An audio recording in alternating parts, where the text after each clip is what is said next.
You're now listening to the Adiel Gorel Show. Each episode, I'll bring you the latest news from my discussions with top health and wellness experts so that you can bring yourself into better health. Today, on the Adiel Gorel Show. You know, he talks about it. It improves muscle building, it improves the thyroid health, fat loss, pain reduction, inflammation reduction, wound healing. It can improve your mood. He says it's great for managing depression or neurodegenerative disorders. Hi, everybody. It's a pleasure to be here with you again. It's always a great pleasure to see you, Chad. Yeah, great pleasure to see you. I'm doing great, Adiel. Excited to chat today about your phenomenal interview with Ari Whitten. I felt like I was in the midst of a PhD on that interview. Yes. So I've been meaning to interview him for quite a while, and I'm very gratified that we finally had that interview because the guy is a treasure trove of information and knowledge. He's the kind of researcher, curious type who goes deep and has the patience. So he would be an amazing source on so many subjects, but this one particularly was on light, red light, near infrared light. And he actually does something now. He calls it the energy blueprint. So he's helping people with fatigue. And he said there was a narrative that chronic fatigue is due to chronic stress, which increases cortisol, which depletes the adrenals and all of that. He says there is no real evidence for that, at least according to him. And what regulates human energy levels and what leads to chronic fatigue, he's been working on this for years now. And he finds that lack of certain things create chronic fatigue or fatigue in general.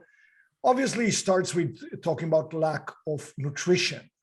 So he says most doctors don't really have an education in nutrition, but it's not even in the medical paradigm to look at the lack of nutrients, both the lack of food-based nutrients like vitamins, minerals, etc., lack of fruits and vegetables, which affect the microbiome. And of course, that affects, the energy levels and brain health and neurotransmitters. Of course, gut health affects the mitochondria. And he also talks about poor light nutrition. Mm-hmm. So proper light nutrition decreases the oxidative stress that we have. So now that's the basic premise for him, that fatigue and lack of energy comes from lack of nutrients, certain way we eat, and also lack of light. Now, we will be interviewing other experts in the field of light. Mm-hmm. So that's quite interesting. Ari Whitten wrote a book about red light therapy. And I read that book a few years back. I was very intrigued by it. In fact, when I asked him what made him write the book, he said, as he was researching into light and red light, he saw that nobody else wrote a book about it, and he felt it was really necessary. Mm-hmm. I agree. I'm very pleased that he wrote it. So we need, an adequate amount of light from the various light spectrums for our cells to operate normally. Mm-hmm. The absence of light leads to what he calls cellular malfunction. Mm. So, Chad, what did you take away from that, early discussion?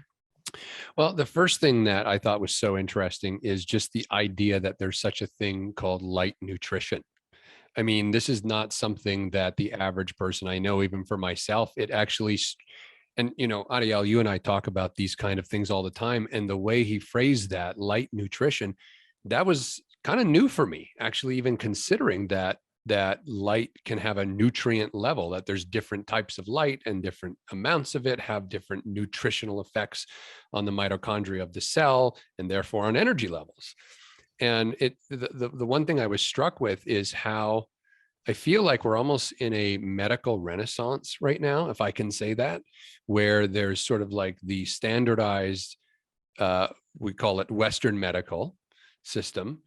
And there are good things that they do, but there are things that we're discovering that they don't know as much about as they like to believe that they do.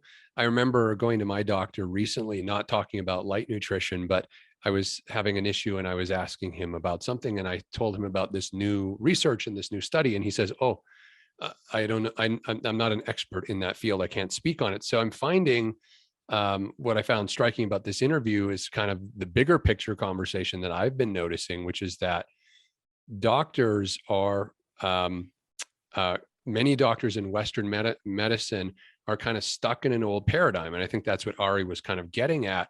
And yet there's all this new science and research in this area of light or other areas that are challenging those old paradigms. And so we're in this weird space right now where people like Ari, and I think, Adiel, that's why this show is so important, because we can bring some of that new research, some of those new experts, some of that new thinking that are challenging our old ways of thinking about health and wellness. Yeah, absolutely. And I think that's quite important. So, I mean, I'm going to go from here into somewhat of a detail, which I posed to him. Sure. I wanted to learn about red light, near infrared light. I mean, I wanted to learn about using panels, using saunas, but I began by asking him a question about the harm to the eyes potentially. Mm-hmm. And there are many opinions out there. So I was curious to hear what he had to say about that. And basically, I asked him, how detrimental is red or near infrared light to the eyes? And he said, there is no evidence that red light spectrum is harmful to the eyes, but there's evidence that UV light is harmful to the eyes. Right. So for example, in tanning beds. So, out of caution of the unknown many red light companies that might have different spectrums, everybody is handing out eye protectors to protect themselves from being sued.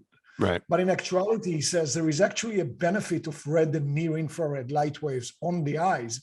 And he said one study showed improvement in vision with the use of red lights on the eyes. He personally does not cover his eyes from red light.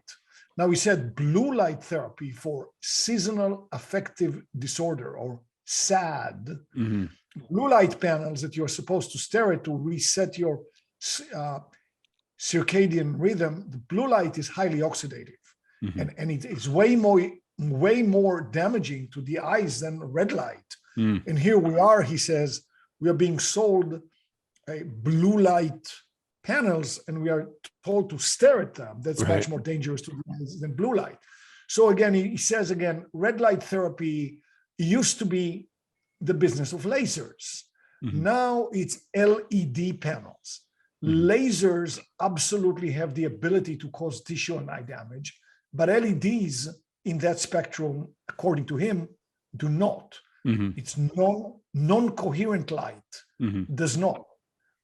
He says, at least there is no evidence. Yeah. And he said your very eyelid can block about 50% of the light if you want to decrease the intensity versus wearing blockers. So red and near infrared distinction is that different. They act through the same mechanisms at the cellular level.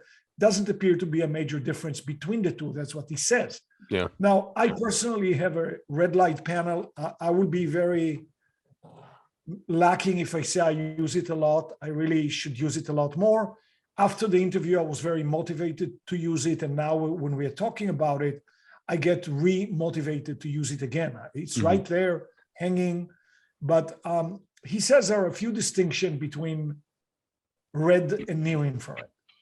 So near infrared is invisible to our eyes. Yeah. Red is visible. Red is visible. Yeah. So near infrared penetrates tissues about 30% more deeply.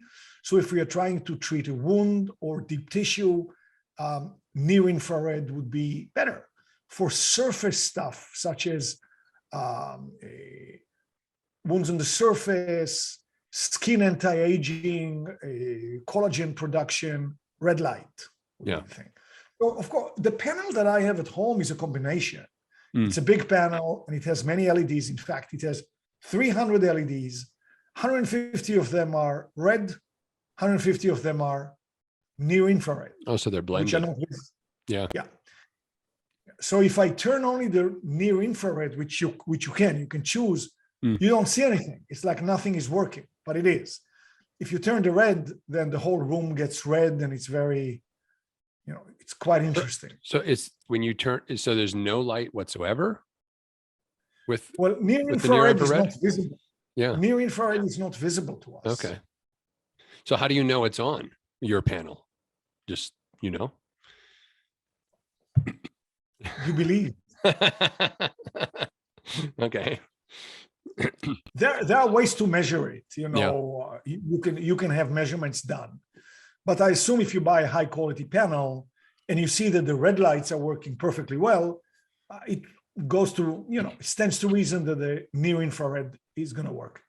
Yeah, he was talking about the the differences for our listeners and viewers of the different panels. And one of the things that he was pretty adamant about was, if you're going to buy any, he said there's so much garbage out there. So many of these companies are producing really just gimmicks. And he said, you want to get the strongest possible light panels with the most number of lights possible. And he said, if it's anything approaching the $400 or under mark, it's probably not worth your money because it's just not going to give you the benefit. And then he said, sort of the range can be between $400 and as much as $5,000, depending on the panel you choose. And of course, I guess the more expensive, usually you would assume it's stronger, you have more light and that kind of stuff. But that was sort of his general guideline. I showed him the panel that I bought. I don't want to do a commercial for them, but I showed him the panel. He said he knows the manufacturer. He said it was good. I did spring for one large panel about maybe 1 foot by 4 or 5 feet, 300 lights. It's a 900 watt, and I was thinking if I really like it and if I use it constantly, I may get a couple more. And he said, if you do get more, why don't they have a stand. Yeah. So you can put big panel that I bought and then another one on the bottom. Now, if you stand in front of that, that'll cover your entire body. But he said, you can get another two to cover your back. This will save you a lot of time because when people have just one panel, apparently you need to rotate and let the different parts of your body get the light to have an effect. He said this would be a very simple way for the busy person. Mm-hmm. If you have these 4 big panels, 2 of them hit you from the front, 2 of them from the back. I'm just regurgitating what he said, but that was interesting. Yeah, and also on that same point, one of the reasons he advocates for people who are going to use these type of technologies for their wellness to get the most number of lights and the strongest lights possible is because he said it just also cuts down the amount of time that you have to stand in front of these panels. If you have a very weak panel with weak light, you have to spend much longer periods of time. He said, generally, you only want to be in front of it 10 to 15 minutes, ideally. So in his book, he writes formulas to how to calculate how long you need to and how far you need to be away from the panel. The closer you are to the panel, the more energy you get. Right. To the point that you will not feel comfortable. So it has to do with the distance. Mm-hmm. Okay, it has to do with the strength of the panel, with the strength of the light, with the energy that the light that is coming out, the distance that you are, and then the time that you spend.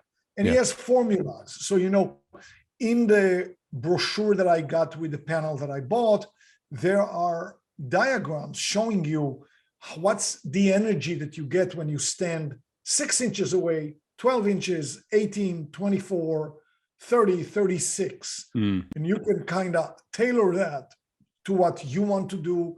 Maybe you start very gently, maybe 36 inches away, not for a long time, just to see how it feels. Stuff of that, like that. You just you have to play with it and experiment.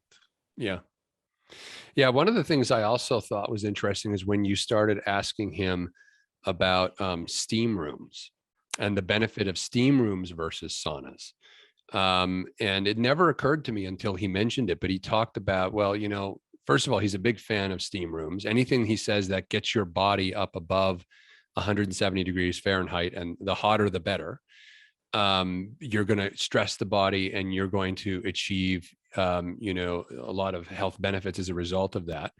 But he says, as it regards to steam rooms, the quality of the water used. And he says, if you're just using regular tap water, you're getting the chlorine and all of that stuff, and you're now inhaling all of that into your lungs, which he says does way more damage than even if you just drink it.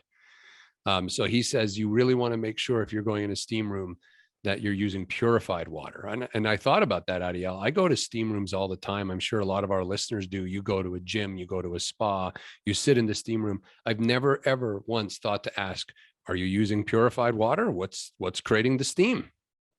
Right. So, I mean, at least in my home, I have a whole house water filter. And then I have reverse osmosis in the sink. So the water I drink is double filtrated. I'm assuming if I filled a sauna with that kind of water, then that would be sufficient. That would be good. But I was very surprised when he talked about using actual old style saunas. I thought if I want to have a sauna in my home, I need to get an infrared one. We talked a lot about that. So let's talk about that first. Okay. Sure. So saunas that heat you up are far infrared. Mm-hmm. Far infrared heats you up. And so I asked him, what about the wooden saunas that say that they're full spectrum, far and near infrared? Mm-hmm. He said that full spectrum saunas is almost entirely a marketing gimmick with no science to back it up. He said they're not harmful, but he's a huge advocate of actual sauna use. Mm-hmm. Sauna makers, he says, create several concepts that got into the market as gimmicks. One of them is that infrared saunas are superior to traditional saunas. He says, in his opinion, this is false. Mm. For me, that was a revelation.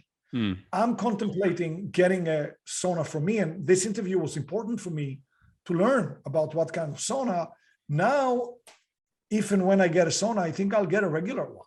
Yeah. Yeah. And then he mentioned that, they do sell some small saunas, regular saunas, but ideally it would go in the backyard or a garage is where they're really built and meant to go. So you'd have to have the space for it.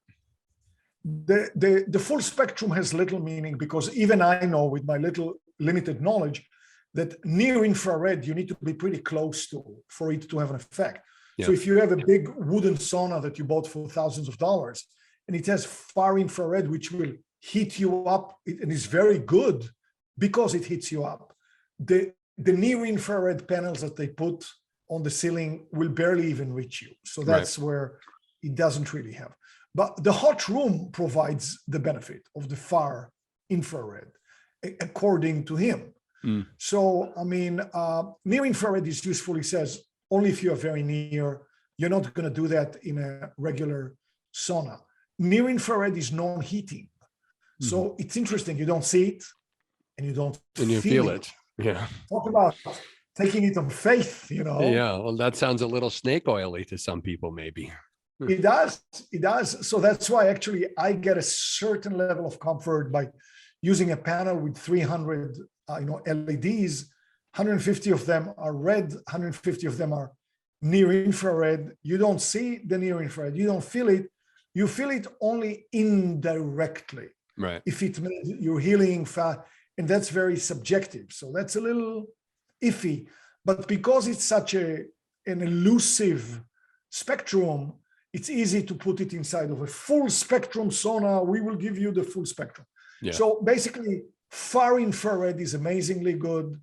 But according to Ari, it's amazingly good because it heats you up.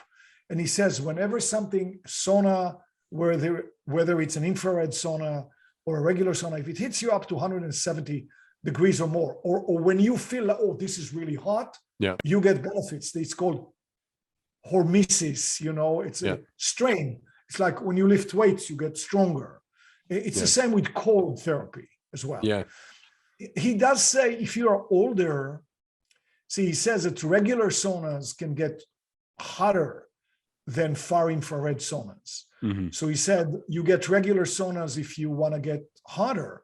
But he said for older people who may want to take it a little bit easier, then you may want to get an infrared sauna because it'll be cooler than a traditional one. Right. Yeah. And of course, he goes on about the many benefits, and just for our viewers and listeners, I mean, the benefits of this, I mean, even you, Adiel, while you're thinking of getting one for your house, a traditional sauna, he talks about it. It improves muscle building. It improves the thyroid health, fat loss, pain reduction, inflammation reduction, wound healing. It can improve your mood. He says it's great for managing depression or neurodegenerative disorders. And he says there's over 5,000 studies that have been done validating this. So there's really no question that this is an impactful and useful tool. And he says, use red and near infrared before and after exercise. He says it doubles the benefits of exercise. For example, he says it speeds up healing of injuries by as much as 200%. Yeah. Again, he talks again. And one of the things that he talks about also, which I brought up as well, is cold. Yeah. So we are probably going to have Wim Hof on the show. Yeah. And of course, cold is another hormetic stress to our body. Mm-hmm. And we even asked him if it's beneficial to switch like they do in Finland between hot and cold. He said, there is really no answer. There are no studies, but maybe the benefit is that you get longer time in the heat, longer time in the cold. But definitely, until the center close to my house closed, for 1.5 years, I did cryotherapy almost every day, going into the panel where it freezes you for 3 minutes. Definitely beneficial. I could even feel it. I slept better. I think there is a new center now that's open near my house. I'll start going. But cold, heat, all work to improve your health via this hormetic stress. But red and near infrared doesn't really get you hot. Yeah. It's the far infrared that does. And what he mentioned also with the cold hot therapy, like you mentioned, they do in Finland and some of those Nordic countries. He said, he was just speculating because he said there hasn't been, any studies done on this, but he said he could see the benefit of it because by going into cold and then everything constricts and then you go into heat and then everything expands. He says it creates like a flushing kind of experience where the body is flushing, the blood is moving and it's flushing out the toxins. So he said, I could see the benefit of it to alternate that way. And he also mentioned, and you just mentioned it briefly, but I want to put a fine point on it. He said that the amount of time that you can spend in hot environments above 170 degrees, the longer you do that, the more benefit you get. So he said, if you're alternating between cold environments and plus 170 degree environments, then what that's going to do, as you just mentioned, is allow you to spend more time in the hot environments because you're cooling yourself off. It doesn't have to all be at once, I guess is the point. He's like, you don't have to sit in the sauna for 20, 30 minutes at one time. If you're alternating, you could do 5 minutes, 5 minutes, 5 minutes, and you're getting the same impact. That's interesting. That's an interesting way of looking. When I was going to the chamber, the cold therapy, the cryotherapy, which by the way, many of the NBA players use, many of the NFL players, it's very common. The Golden State Warriors, I actually know the guy who owns the cryo place that they used to go to. They also do the flotation tanks. But my experience was when I went to the cryo chamber, this is about cold now. Maybe the childish way to describe it is I think your body senses that there's an emergency. Things are unbelievably cold. This is a very childish description. I think it takes the blood from the extremities to go inside and protect the vital organs because the body says, well, there is a huge emergency here. It's super cold. So it takes the blood away from the surface. And then when you leave the cold chamber after 3 minutes, the blood comes rushing back. Yeah. And the subjective feeling is you feel warm, glowing, fun. But there is probably a lot of benefit with the blood rushing into the body and from the body in terms of detox, in terms of nourishing stuff on the way. Yeah, no, that's well said. I mean, it's exactly that. You know, when you're in cold environments and you're at risk of, say, frostbite or something, your body does take all of the extremity blood and pool it in the center. Um, I think I mentioned the story to you before. The longest I've ever been in a cold pool, 3 degrees Celsius, by the way. That's how cold this pool Three, was. Three three degrees, degrees. 3 degrees Celsius. Okay, wait. Yeah. So just to give some perspective, 3 degrees Celsius would be about 38 degrees Fahrenheit. Right. Yeah. And I wanted to see how long it's an interesting story. I don't know if you've had this experience when you were doing cryotherapy or if you've done any of the cooling stuff. I was in there 20 minutes Oh, in 3 degrees. And what I found, Adiel, is I started doing this deep breathing, and it almost was like a heat bubble was created around my body. If I moved, it felt really cold, but if I didn't move and I just sat there and I did deep breathing, almost like yogic breathing, my body was generating this heat, and it was like this bubble. That's why I was able to stay there so long, because I actually started to feel warm. well, 38 is excruciatingly cold. Even staying in water that's 50 is excruciatingly cold. Yeah. 38 is just unbelievable that you did that. My experience with water is a much better conductor than air. So when I went to the Wim Hof workshop, he threw us in tubs full of ice Mm. and wanted us to stay for 2 minutes. For me, it felt excruciatingly long. I was suffering. Well, ice is even colder than what I was in. I mean, if you're talking about ice, it's below 32, has to be. Well, I was suffering greatly. That's all I can say. Maybe we should go to a polar pool, you and I, and we'll have the ice water challenge, the 38-degree Fahrenheit challenge. Let's start with the heat. But I'll tell you one thing, I felt, to the point that Ari was making, I felt amazing when I got out of there, because it was a Swedish spa. So you go from hot to cold, hot to cold. And they tell you you're just supposed to go into the cold plunge pool. It's a plunge. You plunge and you get out. Well, I stayed there 20 minutes. But then when I went into the hot pool, I actually felt like I was hallucinating almost, in a way. It was like a rush of blood and oxygen, I would think, to the brain and everything like that. It was quite an interesting experience. Yeah, I mean, there's so much.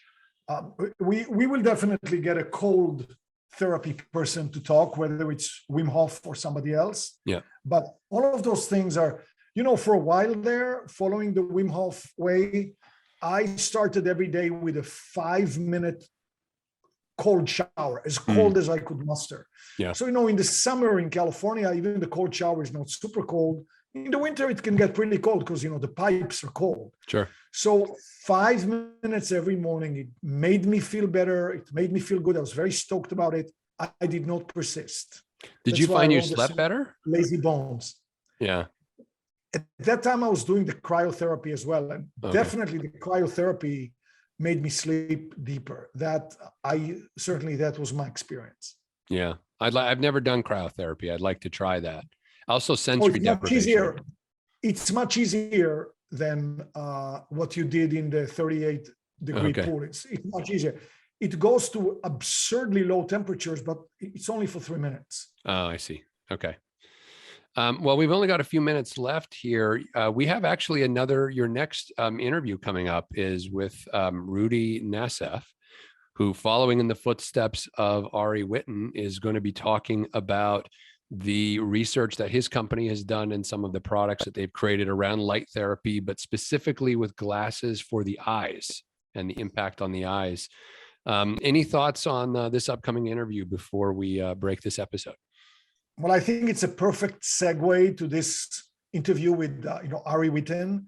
Roudy had a lot of issues, ADHD, stresses, and then he went on a camping trip and spent a couple of weeks without any, electricity. And he was shocked to see how just using natural light at night and the daylight in the day. So he started diving deep. He's also that type of researching mind, diving deep. And now they have a company that actually creates lenses that give you a certain frequency of light. Quite interesting. And in fact, I think I'll order one of his glasses. It's quite interesting. I'm looking forward to that. Great compliment to what we talked about here. Well, as usual, we try to bundle themes here. We bundle our nitric oxide themes and our breathing themes and meditation, and now we're deep diving into light. So, well, I would encourage our viewers to turn into the next show when you're interviewing Roudy, and they can get. I'm sure it's going to be an amazing interview. We're finding that these people who love light therapy are heavy researchers. They get really deep, and I know Adiel, you and I love that stuff. So I'm really looking forward to your interview with him. Any final words before we go? What we love is we like to get the results of the patient, people who do the heavy research. Yeah. And then when we interview them, we like to simplify it and make it available to all us busy people with no patience. That's what we really like. Yeah, because none of us are going to do the level of research that Roudy or Ari have done. That's for sure. So, well, see you guys next time, Chad. Such a pleasure to see you. See everyone. Good to see you again, Adiel. Bye-bye, everyone. Bye-bye. Thanks for joining me today. Click the subscribe button for more video. Got a question or comment? I love questions and comments. Leave yours below. And here's another video you've got to see.